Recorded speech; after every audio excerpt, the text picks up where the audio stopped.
అడిగాడంటే మనం చేయకపోవడంలో ఒక అర్థం ఉంది. లే ఎందుకంటే వాళ్ళు ప్రతిపక్షం కాబట్టి వాళ్ళు అడిగితే మేము ఎందుకు చేయాలి, మేము అడిగితే వాళ్ళు చేశారా అన్నట్టు. పోనీ కమ్యూనిస్టులు అడిగితే వాళ్ళు అట్టాగా అడుగుతుంటారులే అనుకోవచ్చు. కానీ ఒక నల్లమోతు గారు, ఒక ఏబి వెంకటేశ్వరరావు గారు, ఒక బాబు గారు, డాక్టర్ బాబు గారు, వీళ్ళందరూ ఎవరు రాజకీయాలతో సంబంధం కాదు. పోనీ ఇంకో రకంగా చూస్తే తెలుగుదేశం జనసేన అభిమానులే. వాళ్ళే రైట్ చేస్తున్నది 2017లో అది చంద్రబాబు గారు తప్పని కూడా అట్లా. అదే జగన్ టైంలో జరిగితే జగన్ దుర్మార్గం అనే చెప్పేవాళ్ళు. కానీ చంద్రబాబు గారు తప్పు అనకుండా అప్పుడు చేసిన అధికారులు తప్పనే చెప్తున్నారు కదా 22A. ఎందుకు దాన్ని ఇప్పుడు ఆ రోజు ఒక 500 ఎకరాలు ఆ ఊర్లో విముక్తి చేసాం, ఈ ఊర్లో 2000 ఎకరాలు విముక్తి చేసాం అంటూ ఎన్ని సంవత్సరాల పాటు నడుపుతారు?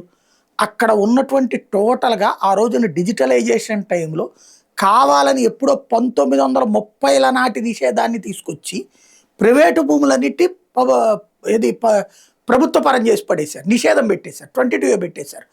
ఆ జీవోని రద్దు చేస్తే చాలు కదా. కోట్లాది మంది జీవితాలు నాశనం అయిపోయి ఉన్నాయి. ఇప్పుడు కోట్లాది ఆస్తులు, అక్కడ 1,50,000 కోట్ల పైన విలువైనటువంటి ఆస్తులు ఇప్పుడు వీళ్ళ చేతిలో గ్రిప్లోకి వెళ్ళిపోయినాయి రెవెన్యూలో. అంత దుర్మార్గం జరిగింది ఆ రోజున. ఓ రకంగా చెప్పాలంటే ప్రజల ఆస్తిని గుంజుకుంది ప్రభుత్వం.